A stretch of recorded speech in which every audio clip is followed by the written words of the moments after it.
In Tokyo, 1950, British RAF officer Wright storms into a martial arts dojo, looking for the infamous Japanese officer Ito, who once tormented him during the war. Instead, he finds Ito's son, Shunsuke, who coldly informs him that Ito has died. Shunsuke orders his kung fu trainees to attack Wright. With precision and fury, Wright single-handedly beats them all down, using his legendary and feared forbidden technique. Impressed, Shunsuke calls off the fight and demands to know why Wright has returned after all these years. The film flashes back to Bataan, Philippines, 1942, the height of World War II. Wright's plane is shot down by the Japanese during their brutal campaign to conquer Southeast Asia. He washes ashore but loses his friend in the crash. When another plane goes down deep in the jungle, Wright heads toward it, hoping to signal for rescue. Japanese soldiers soon discover evidence of his presence. Hiding behind a tree, Wright ambushes them, killing one with a knife and sending another flying onto a landmine. But his luck runs out. He is eventually surrounded, disarmed, and taken prisoner. Wright is dragged to a Japanese POW camp, where prisoners are starved, beaten, and forced to build fortifications. There he meets Lieutenant Ito for the first time, a cruel, sadistic officer who enjoys watching prisoners suffer. Ito orders Wright taken to the woods to be executed, but Wright manages a daring escape, killing 3 guards with ruthless efficiency. He is eventually recaptured and brought back to camp, where Ito confiscates his RAF necklace and badge, mocking his rank. Ito vows that Wright will die, but not yet. First, he wants to see how far this British officer can be pushed. In his cell, Wright meets fellow prisoners like Beardy, who explains the grim reality. Anyone too weak to fight is sent on a deadly 60-mile march to another camp, and few survive. Wright learns there is no real escape, just endless brutality. The next day, Ito stages a gladiatorial fight in front of the entire camp. Wright is thrown into the ring with a massive Japanese fighter trained in martial arts. The match is savage, but Wright defeats and kills the fighter with brutal efficiency. Ito is shaken by Wright's skill, but instead of killing him, he keeps him alive, fascinated by his strength. Later, Ito confronts Wright privately, asking where he learned such a forbidden fighting style. Wright refuses to give a clear answer. In response, Ito slashes his face with a sword and warns him that next time, he will not hesitate to kill him. Another day, another fight. Wright is forced to face 3 trained soldiers at once. He dismantles them with swift, precise strikes, but instead of killing the last soldier, he spares his life. Ito, in an unexpected show of respect, bows to Wright before leaving the arena. But the spared soldiers are executed shortly after, reminding Wright how cruel the camp remains. Wright begins to form a plan. Fellow prisoner Gabriel and Collins tells him they will soon be marched to another camp, their best chance to escape. Wright decides they need a radio to contact Allied forces. During work detail, the prisoners create a distraction, allowing Wright to slip away, infiltrate the guard tower, and steal a radio. On his way back, he crosses paths with Teresa, a captured local nurse forced to treat Japanese soldiers. She begs Wright to save them all. Wright promises he will do everything he can. He smuggles the radio back under the supply bags and returns to the barracks unnoticed. That night, Beardy warns Wright that transmitting a signal will risk alerting the guards, but Wright insists this is their only chance. He is determined to escape, even if it means starting a full-scale revolt before the forced march begins. The next day, Ito assembles all the prisoners in the yard. 2 men who had tried to escape are dragged out and forced to kneel. In front of everyone, Ito orders them beheaded as a warning to anyone else thinking about escaping. The execution is swift and brutal, sending a chill through the camp. That night, Wright confronts Jonesy, demanding to know how the executed prisoners managed to slip out of the camp. At first, Jonesy denies knowing anything. But when Wright and Beardy press him harder, Jonesy finally admits that escaping isn't hard. There's a blind spot in the guard's watch and a section of the perimeter fence with cut wires. The real problem isn't getting out. It's surviving out there in the jungle, where most who try end up dead. Wright decides to risk it. Before lights out, he sets up a fake body on his bunk with pillows, shoes, and a blanket, then carefully pries loose one of the wooden panels from the cell wall. He slips out, hugging the shadows as he avoids the guards on the ground and the snipers in the tower. He crawls under the wire, using the blind spot Jonesy told him about, and vanishes into the darkness of the jungle. When the guards make their nightly rounds, the chief guard notices Wright's empty bed and Beardy sitting awake, but Beardy stays calm and doesn't raise suspicion. The guard says nothing, quietly leaving the cell as if everything is normal. Wright finally reaches the edge of the jungle and turns on the stolen radio. He picks up an American transmission, but it's in Navajo, a language he can't understand. Realizing this means the Americans are using code talkers, Wright heads to the site of the crashed glider plane. Seeing its condition, he comes up with a daring escape plan. With renewed determination, Wright sneaks back into camp the same way he left, slipping into the cell before dawn.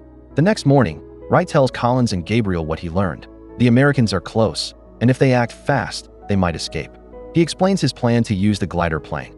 If they can rig a tow line and get a pilot to make a low pass, they might get airborne and escape. It's a long shot, but it could work. Before they can plan further, guards storm in and drag Wright out to meet Ito once again. In his quarters, Ito questions Wright about the Navajo transmission. Wright insists he doesn't understand it, only that it means the Americans are coming. Ito tells Wright that if he can discover whether any prisoner can translate Navajo, he might spare his life when the Americans attack, but Wright refuses to cooperate. Furious, Ito smashes his fist through the table. Captain Endo demands Wright's execution, but Ito tells him the focus must be on preparing for the American assault. The next day, Wright is brought out again, bound and tied to a post in the woods. Ito orders 3 soldiers to flog him with heavy wooden sticks. The blows rain down mercilessly until Wright collapses to the ground. Thinking he is broken, Ito orders him untied. But when a guard strikes Wright across the face, something inside him snaps. In a burst of rage, Wright fights back. A brutal brawl erupts. Wright beats down 2 of the soldiers despite his injuries. The last guard charges him, and Wright takes him to the ground in a savage hand-to-hand struggle. He nearly strangles the man to death, but at the last moment, he lets him go. Captain Endo steps in, striking Wright on the back of the head with his pistol. Ito, enraged at yet another humiliation, pulls out his own gun and executes 6 random prisoners in cold blood as Wright watches helplessly. Ito turns to the survivors and declares that war is coming, and when it does, none of them may live to see freedom. Later, Wright wakes in the camp hospital, his wounds bandaged by Teresa, the camp nurse. She quietly tells him that Ito personally made an exception to have him treated.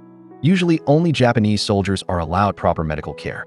Teresa explains that she has been trapped in the camp for 3 months, separated from her family, and no one has ever successfully escaped because of the dense jungles surrounding the compound. Their conversation is cut short when a guard steps in. That night, Ito visits Wright, warning him that another challenge awaits. Wright fires back, saying no matter how many warriors Ito sends against him, he will defeat them all. Ito simply smirks, telling Wright that if the Americans attack, he will make sure nobody survives. That night, Wright and Gabriel sneak out of the barracks with the stolen radio, intent on contacting the Americans. But a guard spots them. Wright kills him swiftly before he can raise the alarm. The noise draws the attention of the chief guard, who investigates. To Wright's surprise, the guard does not report them. He quietly allows them to slip away, silently signaling that even some of the Japanese are tired of Ito's cruelty. On their way back, they find Collins strangling a soldier who had discovered him outside. The 3 men hurry back to the barracks just before the guards conduct a head count. The next day, Collins is dragged into the battle ring to be punished for leaving the barracks. Wright steps forward, taking the blame, but Ito doesn't believe him. Instead, Ito forces Wright to perform his deadly forbidden move on an innocent prisoner or Collins will be executed. Wright refuses. Captain Endo shoots the prisoner in cold blood. Ito then orders Collins into the ring with 3 guards. To everyone's shock, Collins savagely fights back, breaking bones, and even biting open one guard's neck. He hurls another guard into a barracks wall before being kicked to the ground. Furious that things are spiraling out of control, Ito storms away in anger. Inside his quarters, Ito confronts Wright for defying him. Wright, no longer afraid, challenges Ito to face him one-on-one. Ito refuses and instead orders Wright dragged away and forced back to hard labor. Wright convinces Gabriel that they must send the signal to the Americans. Gabriel, fluent in Tagalog, uses keywords and a Navajo term they overheard on the radio, Atsa, to make the message credible. The 2 men sneak out again and climb to a hilltop deep in the woods. Under the moonlight, they successfully transmit their location to the Americans, requesting immediate rescue. On their way back, they discover the barracks empty. The guards have already rounded up the prisoners. Wright and Gabriel hide the radio just before being captured and tied up. At dawn, they wake to the sound of gunfire and distant explosions. The American attack has begun. Teresa and another nurse, Anna, rush in, cut their ropes, and tell them Ito is slaughtering prisoners to prevent their rescue. Teresa hands Wright a knife, and they flee together. Outside, chaos reigns. Guards are executing prisoners as Allied planes drop bombs across the camp. Wright grabs the broken radio, and they fight their way toward the guard tower. Teresa and Anna create a diversion, killing a guard, and allowing Wright and Gabriel to climb the tower and grab a working radio. From above, Wright sees soldiers lining prisoners up for execution. Gabriel calls in for immediate extraction while Wright opens fire, mowing down guards and giving the prisoners a chance to scatter. The camp erupts into full-blown revolt. Jonesy kills a guard threatening Beardy, who himself picks up a rifle and takes down several enemies. Teresa, Anna, and Jonesy escape through the fence, heading toward the jungle. Meanwhile, Gabriel comes face-to-face with Captain Endo. A brutal fight breaks out. Endo overpowers Gabriel and nearly kills him until Collins leaps in, engaging Endo in a vicious brawl. The two trade savage blows until Collins gains the upper hand. Just as he is about to finish Endo, guards open fire, killing Collins. Endo survives, bloodied but alive.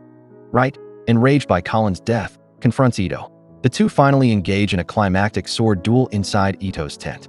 Their fight is brutal and relentless. Steel clashes, sparks fly. Wright disarms Ito, and they crash outside, where Wright brutally pummels him. Just as Wright is about to kill him, Gabriel stops him, pulling him away.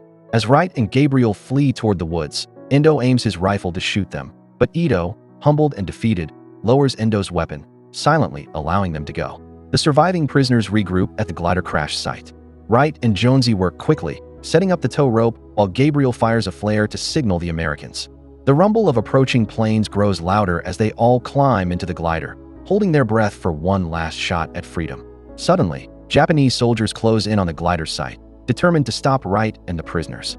Just as it seems all hope is lost, the approaching American plane opens fire, mowing down the soldiers in a hail of bullets. Tragically, even the sympathetic guard who had secretly helped them is killed in the crossfire, falling only a few feet from freedom. The plane makes its final pass, hooks the tow line, and yanks the glider into the air. The prisoners are thrown back by the sudden liftoff, but when they stabilize, they erupt into cheers and tears of joy. After months of torture, they are finally free. But Wright doesn't celebrate long.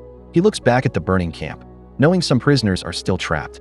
Over the roar of the wind, he promises Gabriel and the others, "We'll come back. We'll get the rest of them out." The film then cuts back to the present day in Tokyo, where Wright finishes recounting his story to Shunsuke, Ito's son. Shunsuke asks Wright to demonstrate the legendary forbidden move his father had once spoken about. In the center of the dojo, the two men face off.